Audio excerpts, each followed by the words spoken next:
말씀은 누가복음 23장 39절부터 43절까지입니다.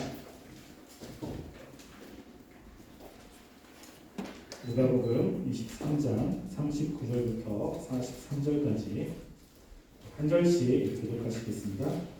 달린 행악자 중 하나는 비방하여 이르되 내가 그리스도가 아니냐 너와 우리를 구원하라 하되 나는 우리 하나님을 보세요 이르되 우리가 동일한 존재를 갖고서도 하나님을 구원하지 아니하나니 우리는 우리가 행한 일에 상당한 보호를 받는 것이니 이에 당연하거니와 이 사람이 행한 것은 옳지 않은 것이 없느니라 하고 그들에게 예수여 당신의 나라에 임하실 때 나를 기억하소서 하니 읽겠습니다. 예수께서 이르시되 내가 진실로 내게 이르노니 그들 내가 나와 함께 낙원에 있으리라 하시니라.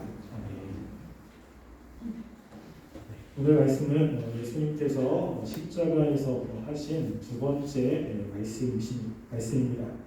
그것은 내가 진실로 내게 이르노니 오늘 내가 나와 함께 낙원에 있으리라 하시니라 라고 말씀을 하셨습니다. 예수님께서 십자가에 달리실 때 예수님 혼자 그 길을 간 것이 아니라 두 명의 강도가 함께 갔죠. 그리고 예수님 양옆에서 함께 십자가에 못 박혔습니다. 그리고 그 중에 한 명은 예수님이 누구신지를 분명히 알고 고백을 했죠. 이런 사건은 지금 신약에서 기록되어 있지만 이것은 구약에 예언된 사건입니다. 구약에 예수님께서 이 땅 가운데 오셔서 하시는 일들에 대해서 예언을 하실 때 지금 이 사건도 예언되어 있습니다. 그 예언을 우리가 함께 살펴보면 이사야 53장 12절 말씀 보겠습니다. 53장은 예수님께서 하나님의 메시아가 고난을 당하는 내용이 기록되어 있는 말씀이죠. 자, 이사야 53장 12절 말씀을 보겠습니다. 이사야 53장 12절 말씀 함께 교독하겠습니다. 그러므로 내가 그에게 존귀한 자와 함께 몫을 받게 하며 강한 자와 함께 탈취한 것을 나누게 하리니 이는 그가 자기 영혼을 버려 사망에 이르게 하며 범죄자 중 하나로 헤아림을 받았음이니라. 그러나 그가 많은 사람의 죄를 감당하여 범죄자를 위하여 기도하였느니라. 아멘. 여기 보면 예수님께서 자기 영혼을 버려 사망에 이르게 하시네 라고 이야기합니다. 즉 예수님께서 스스로 이 사망 가운데 이르게 했다는 이야기하죠. 적극적으로 순종했음을 이야기를 합니다. 근데 그 다음 말씀을 보면 범죄자 중 하나로 헤아림을 받았음이니라 라고 이야기를 하죠. 즉 예수님과 함께 십자가에 달려 죽는 사람이 있음을 이야기를 합니다. 범죄자 중 한 명이라고 하는 것은 이 범죄자가 한 명이 아니라는 것이 적어도 2명 이상이라는 것입니다.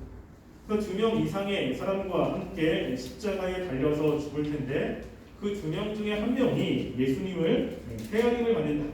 즉 예수님을 인정함을 지금 말씀을 하고 있는 것입니다. 그래서 구약에서 앞으로 하나님이 보내신 그 메시아가 이 땅에서 죽을 때 그 죽음의 그 순간에 지금 이 범죄자로부터 헤아림을 받는다라고 하는 그 예언이 실제 예수님의 삶 가운데 이루어졌음을 우리는 알게 되죠. 그래서 이 사건은 벌써 구약의 하나님이 말씀하신 사건입니다. 근데 이렇게 두 사람 중에 한 명이 마지막 순간에 그것도 죽음 그 직전에 예수님을 만나 구원한 사건을 보면서 어떤 사람들은 이 강도를 참 부러워하는 사람이 있습니다. 평생 동안 자기 마음대로 살다가 마지막에 예수님을 만나 죽자마자 천국에 간 것을 참 부러워합니다.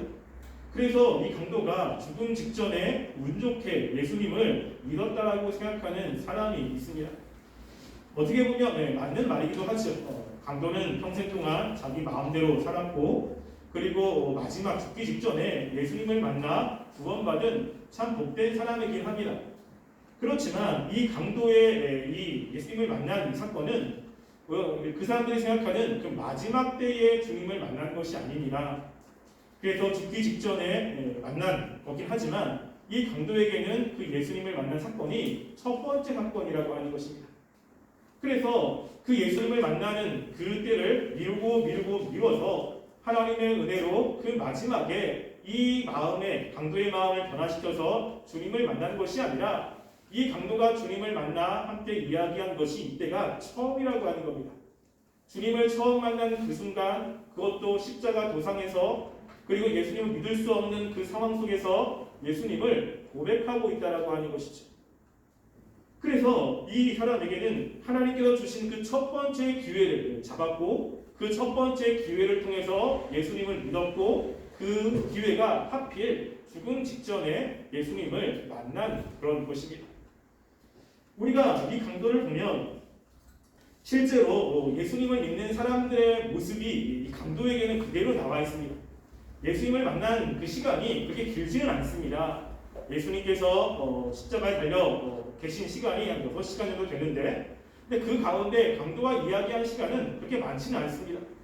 그렇게 그 시간 동안 예수님께서 하신 말씀은 우리가 알고 있듯이 7마디 말씀밖에 없어요. 그 외에 다른 어떤 말씀도 하지 않았습니다. 그런데 지금 그 상황 가운데 있는 이 강도가 예수님을 보고 믿었을 때 실제 우리가 예수님을 믿고 나타나는 반응에, 그 나타나는 모습과 거의 똑같은 모습이 강도에게 있어요. 그냥 어찌어찌 해가지고 예수님을 만나고 그리고 하나님의 은혜로 구원받은 그런 게 아니라 실제 그 상황 속에서 우리가 주님의 말씀을 듣고 또 주님을 믿고 주님께 고백하는 그 모습이 이 강도에게도 똑같이 나온다라고 하는 것입니다. 그래서 우리가 주님을 믿는 사람은 그 믿는 모습들이 거의 비슷하게 나오는 것을 보게 돼요. 또 그걸 통해서 그 사람이 예수 믿는 사람인지 그렇지 않은 사람인지를 좀 분별하게 됩니다. 왜냐하면 예수를 믿을 때 중요한 것은 성령님의 임재라고 이야기했죠. 성령님이라고 하는 분은 동일합니다. 모든 사람들에게 동일한 성령이 임했을 때 동일한 반응들이 나오게 될 수밖에 없는 겁니다. 그래서 그 반응들을 통해서 이 사람이 하나님을 정말로 믿는 사람이구나, 그렇지 않은 사람이구나 라는 것을 우리는 알 수 있습니다. 물론 일반적이지 않는 사람들에게는 하나님이 특별하게 역사하는 경우가 있습니다. 예를 들어서 지체장애나 아니면 어린아이들, 하나님의 말씀을 이해하는 데 조금 부족한 사람들에게는 하나님이 그들에게는 특별한 역사하신 데가 있긴 합니다. 그렇지만 그 외에는 하나님께서 일반적인 방법으로 하나님의 백성을 부르시고 일반적인 방법으로 부르실 때는 그 비슷한 모습들이 나오게 된다는 겁니다. 그래서 우리가 정말로 하나님의 백성 가운데 있는 사람이라면 이 강도에게 있는 모습이 우리 가운데 분명히 나타나게 됩니다. 이 강도가 예수님께 고백하는 그 고백 가운데 이 강도의 마음속에 분명히 있었던 그 특징들이 우리의 삶 가운데 있을 수밖에 없다라고 하는 것. 이것이 없다면 우리의 믿음에 대해서 한번 생각해 볼 필요가 있다는 것입니다. 우선은 지금 이 강도가 예수님을 고백하는 이 상황은 예수님을 믿을 수 있는 그 낙관적인 상황은 아닙니다. 지금 이 상황이 어떤 상황이죠? 예수님께서 지금 범죄자 취급을 당하시고 십자가에 달려서 죽기 전입니다. 근데 이런 상황 속에서 많은 유대인들, 하나님의 약속을 믿는 메시아를 기다리는 유대인들이 예수님을 바라보며 안타까워하며 자신들의 메시아라고 고백하는 상황이 아니라 그렇게 하나님을 믿는 사람들이 예수님을 보면서 손가락질을 하고 있는 상황이었다는 것입니다. 이것을 조금 더 자세하게 설명하고 있는 것이 마태복음 27장입니다. 우리 마태복음 27장 말씀을 한번 볼까요? 마태복음 27장 38절부터 44절까지입니다. 여기에 보면 이 상황을 조금 더 자세하게 우리에게 이야기를 하고 있습니다. 마태복음 27장 38절부터 44절까지 우리 함께 한 절씩 교독하겠습니다. 이때 예수와 함께 강도 둘이 십자가에 못 박히니 하나는 우편에 하나는 좌편에 있더라. 이르되 성전을 헐고 사흘에 짓는 자여 내가 만일 하나님의 아들이었거든 자기를 구원하고 십자가에서 내려오라 하며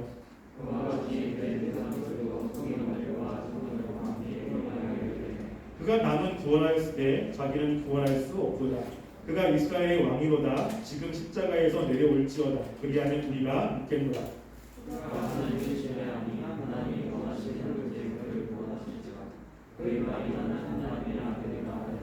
읽겠습니다. 함께 십자가에 못 박힌 강도들도 이와 같이 욕하더라. 여기 보면 예수님께서 십자가에 달려 돌아가실 때 어떤 일이 일어나는지를 기록을 하고 있습니다. 39절 말씀에 보면 지나가는 자들이 자기 머리를 흔들며 예수를 모욕하여라고 이야기하죠. 예수님 앞에서 지나가는 사람들이 예수님을 보면서 모욕을 합니다. 성전을 헐고 사흘에 짓는 자여, 네가 만일 하나님의 아들이었거든 자기를 구원하고 십자가에 또 내려와라 라고 하면서 예수님을 모욕하고 있습니다. 뿐만 아니라 41절에 보면 대제사장들과 서기관들과 장로들과 함께 희롱을 하는 거지. 대제사장들과 그리고 서기관들은 바로 하나님의 말씀을 잘 알고 있는 사람입니다. 그 당시 유대인들에게 가장 종교적인 사람, 그리고 가장 하나님을 잘 섬기는 사람, 그리고 하나님의 말씀을 잘 알고 있는 사람이에요. 무엇이 하나님의 뜻인지, 무엇이 하나님이 원하시지 않는 것인지를 이렇게 알고 싶다면 지금 여기에 있는 사람들에게 찾아가서 물어보면 됩니다. 누구보다 하나님의 뜻을 잘 알고 있는 사람인데 그 사람들이 예수님께 뭐라고 이야기해요? 그는 메시아가 아닌 거예요. 그 예수님을 바라보며 예수님을 희롱하고 있는 상황 가운데 있는 것입니다.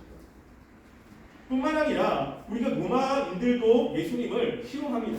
우리가 오늘 읽었던 말씀 누가복음 말씀에 보면요, 그 말씀 보면 누가복음 23장 36절부터 38절에도 이렇게 이야기합니다. 제가 읽어드릴게요.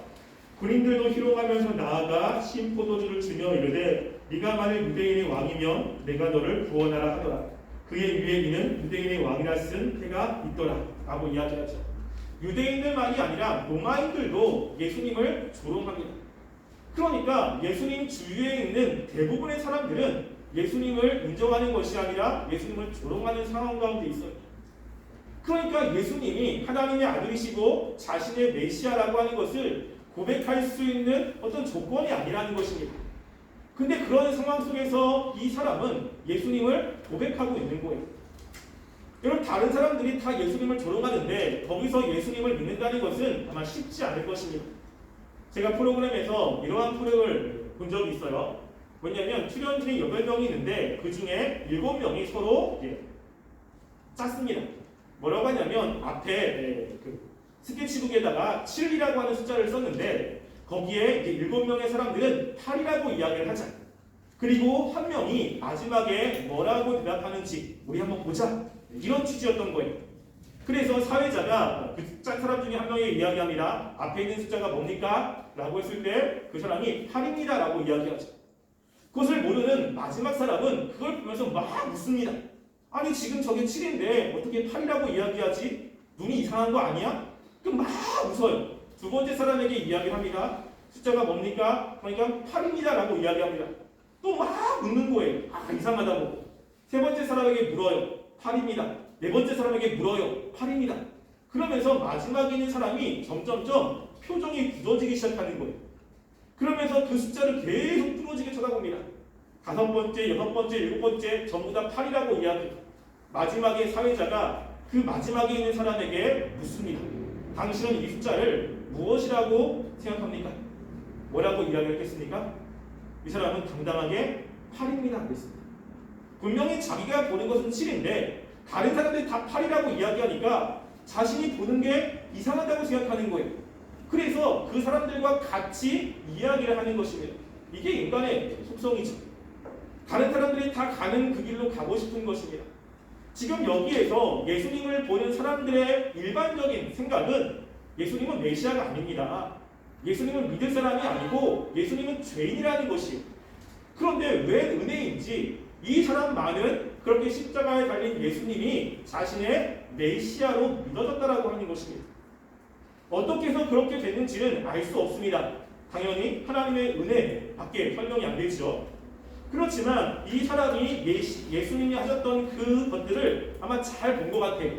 그래서 예수님께서 누가복음 23장 34절 우리가 지난주에 살펴봤던 그 말씀에 예수님의 말씀이 뭐냐면 아버지 저들을 사하여 주옵소서 자기들이 하는 것을 알지 못함이니이다 라고 하는 이 말씀도 이 강도는 들었습니다.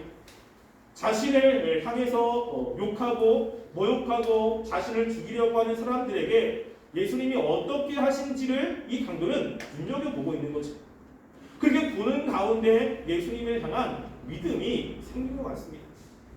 그러니까 예수님이 하셨던 그 말씀, 예수님이 하신 그 모습, 어떤 이적과 기적이 아니지만 예수님이 하셨던 것을 보면서 하나님이 그 마음 가운데 은혜를 주시고 그 마음 가운데 예수님을 믿는 믿음을 허락하신 것 같아요. 그래서 이렇게 다른 사람들은 예수님을 고백하지 않는 그 상황 속에서도 이 강도는 예수님을 고백하고 결국에는 예수님께서 너는 나와 함께 오늘 낙원에 있으리라 라고 하는 약속을 받았던 것을 우리가 보게 됩니다. 그러면 우리가 이 시간에 살펴볼 것 중에 하나는 뭐냐면요, 그러면 이 강도에게 나타난 변화가 무엇이냐는 것입니다. 이렇게 예수님께 약속을 받았잖아요. 그게 구원에 대한 약속을 받은 그 강도의 변화가 어떻게 생겼냐라는 것입니다. 근데 이것이 예수 믿는 사람들에게는 공통적으로 나오는 모습이라는 거예요. 첫 번째는 이 강도는 누가복음 23장 40절에 나오는데요. 40절 말씀에 보면 이렇게 이야기합니다. 하나는 그 사람을 꾸짖어 이르되 내가 동일한 정죄를 받고서도 하나님을 두려워하지 아니하느냐라고 이야기합니다. 처음에는 같이 예수님을 저주했어요. 이 사람도. 그런데 이 사람의 관점이 이제 바뀌고 마음이 바뀐 거예요. 그래서 예수님을 저주하는 사람을 보면서 꾸짖습니다. 큰 소리로 얘기하는 거예요. 그걸 뭐라고 하냐면 동일한 정죄를 받고도 하나님을 두려워하지 아니하느냐라고 이야기합니다. 가장 먼저 나온 변화가 무엇입니까? 하나님에 대한 인식이 생긴 거예요. 이 죄인에게 하나님에 대한 인식이 생겼고 그리고 그 하나님에 대한 두려운 마음이 이 사람 가운데 생겼다라고 하는 것입니다. 우리가 하나님의 자녀라고 했을 때 하나님의 자녀는 하나님에 대한 인식이 생기지 않습니까? 하나님을 모를 때는 하나님이 그렇게 두렵지 않아요. 하나님의 말씀 어기는 거 별로 그렇게 두렵지 않습니다. 하나님이 하라고 하는 거 안 하는 거 별로 그렇게 마음에 두려움이 없어요. 그런데 구약과 신약에서 하나님의 백성들의 특징 중에 하나를 성경은 경외라고 이야기를 합니다. 경외라는 것은 두려움과 존경을 가지고 있는 거예요. 하나님에 대한 두려움이 생기는 거예요. 하나님이 인식이 안 됐다가 하나님이 인식이 생기고 그 하나님 앞에 자기가 섰다는 것에 대한 인식에서 나오는 두려움이 있습니다. 하나님을 함부로 대할 수가 없는 거죠. 예배를 나오거나 또는 내가 생활할 때 나는 하나님을 인식하지 않지만 하나님이 인식이 되는 거예요. 그러면 그 하나님 앞에 잘 살기 위해서 노력하고 애쓰는 모습이 예수 믿는 사람들에게는 있지 않습니까? 그러니까 사람들이 안 보는 그 속에서도 하나님이 본다라고 하는 생각 때문에 자기 마음대로 할 수가 없는 거예요. 이 강도에게 가장 먼저 생긴 것이 바로 하나님에 대한 인식입니다. 하나님에 대한 경외함이 생기고 있는 거예요. 그러면서 이 강도는 자신의 죄에 대한 고백도 합니다. 자, 41절 말씀 보면요, 이렇게 이야기하죠. 우리는 우리가 행한 일에 상당한 보응을 받은 것이니 이에 당연하거니와 라고 이야기합니다. 뭐라고 이야기냐면 이 강도는 우리는 우리가 행한 것에 마땅한 보응이다. 우리가 죄진 것에 대해서 이렇게 형벌을 받는 것은 너무나 마땅하다라고 이야기하는 거예요. 자신의 죄를 인정하고 있습니다. 자신들이 얼마나 나쁜 짓을 했고 죽어 마땅한 사람인지에 대해서 이 강도는 인식을 하고 있는 거예요. 뿐만 아니라 이 강도는 예수님에 대해서 이제 변호를 하기 시작합니다. 41절 하반절에 보면요, 이에 당연하거니와 이 사람이 행한 일은 옳지 않은 것이 없느니라 라고 이야기합니다. 무엇이죠? 예수님은 죄가 없다라고 하는 거예요. 자신들과 똑같이 지금 십자가에 달려 죽지만 그 로마인들에 의해서 죄가 있다고 죄인이라고 여기면서 지금 사람들에게 조롱을 받지만 지금 이 강도의 눈에 보았을 때는 예수님은요, 죄가 없어요. 예수님은 옳은 일을 한 거예요. 다른 사람들이 다 예수님이 죄인이라고 이야기하고 예수님이 잘못했다고 이야기하는데 이 강도의 눈에서는요, 그게 아니에요. 예수님을 변호하고 있는 거죠. 지금 예수님을 저주하는 그 한편의 강도에게 야, 우리는 당연히 죄를 졌으니까 지금 이러한 도움을 받는 게 너무 당연해. 근데 예수님은 아니야. 예수님은 죄가 없어. 예수님은 지금 이렇게 당할 만한 어떤 것도 가지고 있지 않아 라고 이야기를 하는 것이죠. 여러분, 우리도 그렇지 않습니까? 우리가 예수님을 변호하시죠. 그리고 예수님을 믿어야 한다고 이야기하고 예수님은 죄가 없다고 이야기하고 예수님은 하나님의 아들이라고 이야기합니다. 다른 사람들은 그렇게 이야기하지 않지만 우리에게는 예수님은 죄가 없는 하나님의 아들이세요. 예수님은 우리를 위해서 이 땅 가운데 온 우리의 구원자라고 하는 것입니다. 이런 것을 다른 사람들에게 이야기하지 않습니까? 우리가 그것을 전도라고 이야기하죠. 지금 여기 있는 이 강도도 지금 그런 모습이 있는 거예요. 자신의 죄를 인식하고 그리고 예수님에 대해서 고백하는 모습이 나오고 있는 것입니다. 마지막으로 이 강도에게 나오는 모습 중에 하나는요, 예수님의 말씀을 믿고 있다는 것입니다. 42절 말씀이 그것을 우리에게 알려주는데요. 이렇게 이야기합니다. 이르되 예수여 당신의 나라에 임하실 때에 나를 기억하소서 하니 라고 이야기하죠. 지금 이제 고개를 돌려 예수님에게 이야기합니다. 그 예수여 당신의 나라가 임하실 때 나를 기억해달라고 이야기하는 거죠. 즉 예수님의 나라가 있다는 거예요. 그리고 예수님의 나라가 이 땅 가운데 온다는 것입니다. 이 강도는 이거를 믿었어요. 이걸. 그리고 뭐라고 하냐면 당신의 나라가 임할 때 나를 기억해 주시고 나를 당신의 나라에 갈 수 있도록 도와달라고 이야기를 하는 것입니다. 이게 무엇이죠? 믿음이에요. 예수님이 말씀하신 그 말씀을 믿고 있는 거예요. 그러니까 그것을 그냥 먼 이야기, 그냥 허무맹랑한 이야기로 생각한 것이 아니라 그 말씀을 믿었고 그리고 그 예수님에게 나를 좀 당신의 나라로 데려가달라고 요청하고 있는 모습을 보게 됩니다. 예수님이 하신 말씀에 대한 믿음이 있는 것입니다.